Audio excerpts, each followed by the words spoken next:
Good morning बच्चों, फिर से स्वागत है आपका ऑनलाइन क्लासेज में। देखिए हम कल जो है उपार्जित प्रतिरक्षा थी उसकी बात हमने कर ली। दोनों प्रकार थे उनकी बात हमने कर ली थी। अब एक शब्द रहा था स्व प्रतिरक्षा, एक और शब्द आता है स्व प्रतिरक्षा, ठीक है ना। इसे बोलते हैं इंग्लिश में ऑटो इम्यूनिटी।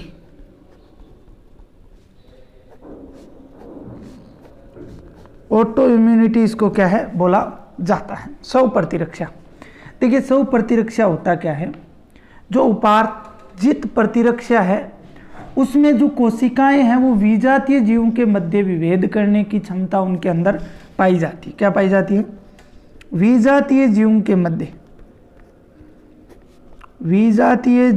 मध्य विभेद करने की क्षमता उनके अंदर पाई जाती है। अर्थात कहने का मतलब यह है विजातीय जीवों के विरोध क्या होता है, एक प्रतिरक्षा निर्माण करती हैं। क्या करती हैं? ये जो उपार्जित प्रतिरक्षा है ये विजातीय जीवों के प्रति क्या है, एक प्रतिरक्षी का निर्माण करती हैं। लेकिन कभी कभी क्या होता है, आनुवंशिक या वातावरणीय या अन्य कारणों से, किसके कौन कौन से कारणों से? कारण आनुवंशिक हो सकते हैं, आनुवंशिक या फिर वातावरणीय, आनुवंशिक या वातावरणीय या अन्य कारणों से क्या होता है, शरीर की जो ये उपार्जित प्रतिरक्षा है ये जीव की अपनी ही कोशिकाओं के विरोध एक प्रतिरक्षी बना लेती है। विरोध में क्या बना लेती है? एक प्रतिरक्षी बना लेती है। और प्रतिरक्षी बनने के बाद में उस पर जो प्रतिरक्षी बनाकर उस पर क्या कर देती है, हमला कर देती है। क्या कर देती है? हमला कर देती है।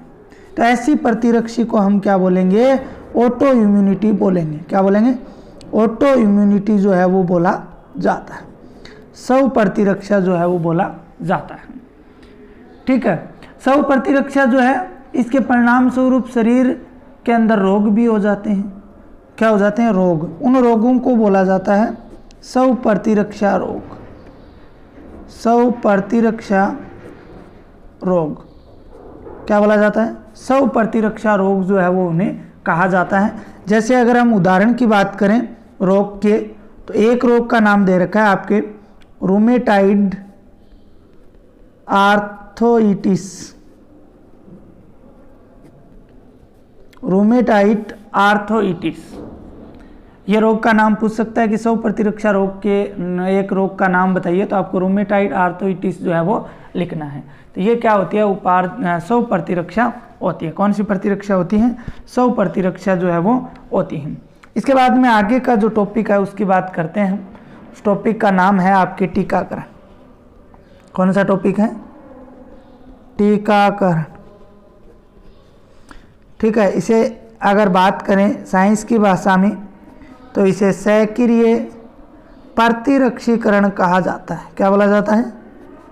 सक्रिय प्रतिरक्षीकरण।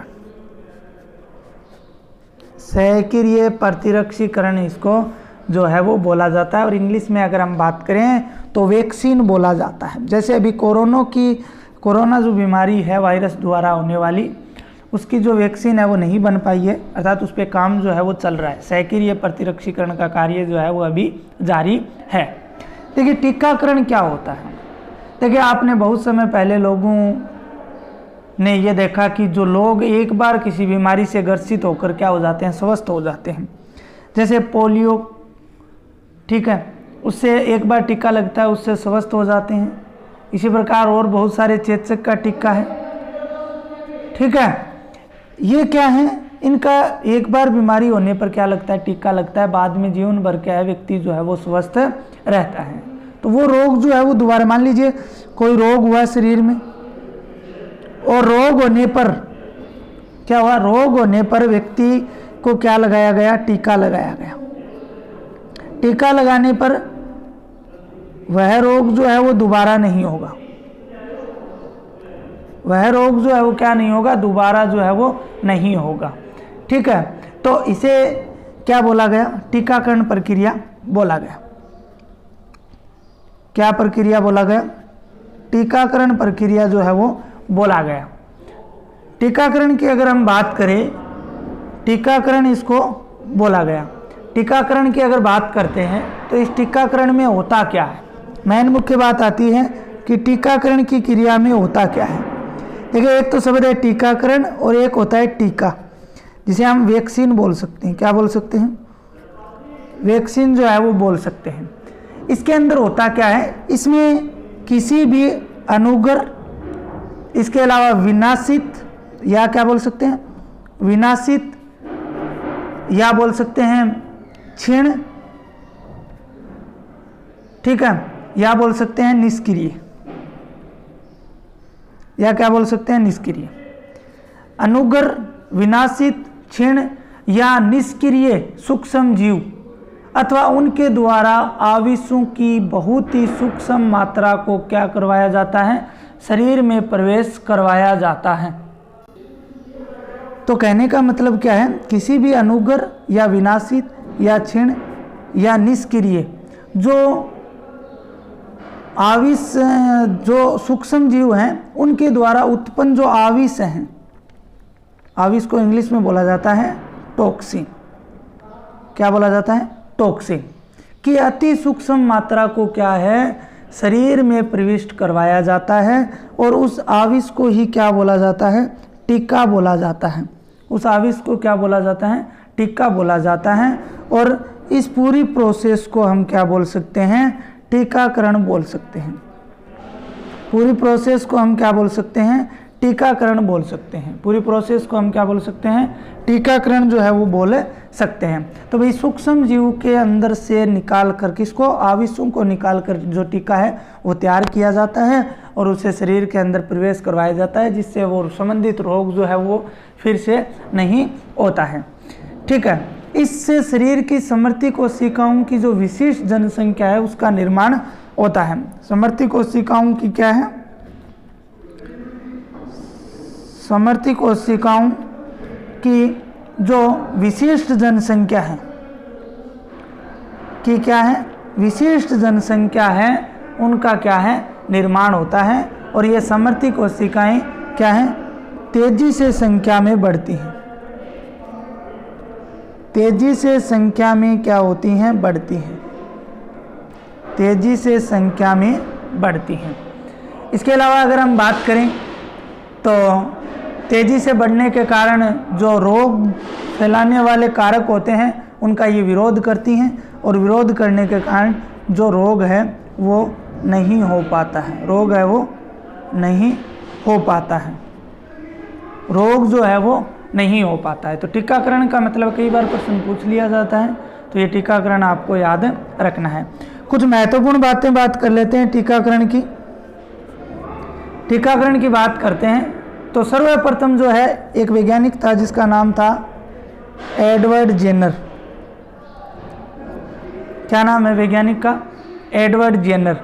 इन्होंने 1796 ईस्वी में, कब? 1796 में गोचेचक का प्रयोग करके, किसका? गोचेचक, इसे इंग्लिश में बोलते हैं काउपॉक्स। किसका?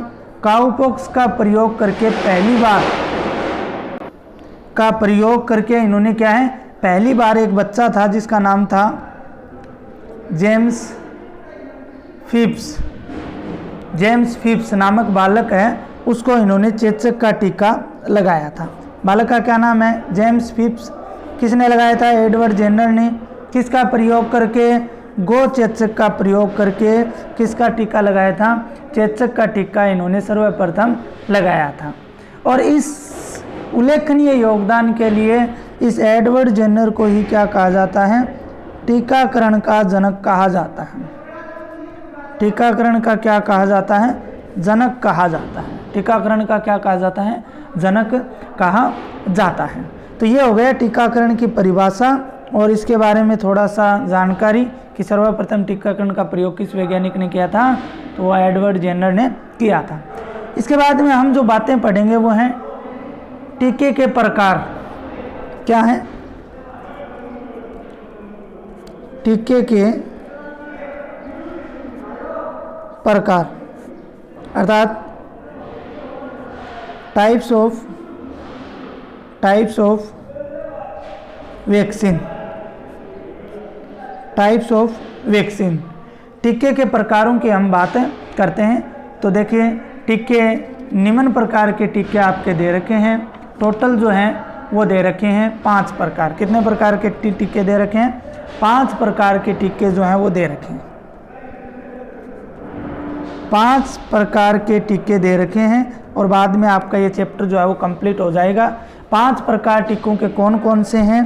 पहला है आपके जीवित, अनुकृत, दुर्बलित अथवा क्षीण टीके। कौन से हो गए? पहला जो है वो आपके क्षीण टीके, ठीक है। दूसरे की अगर बात करें तो वो आपके हैं मरे हुए जीव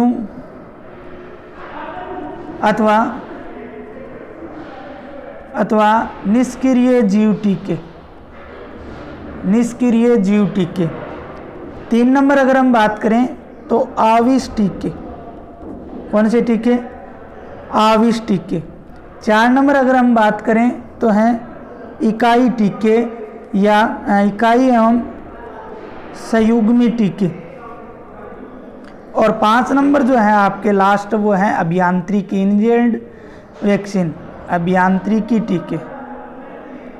अभियांत्रिकी टीके, पहला क्षीण टीके, मरे हुए जीव अथवा निष्क्रिय जीव टीके, आविष टीके, इकाई या संयुग्मी टीके और अभियांत्रिकी टीके। इनकी बात हम कल वाले वीडियो के अंदर करेंगे।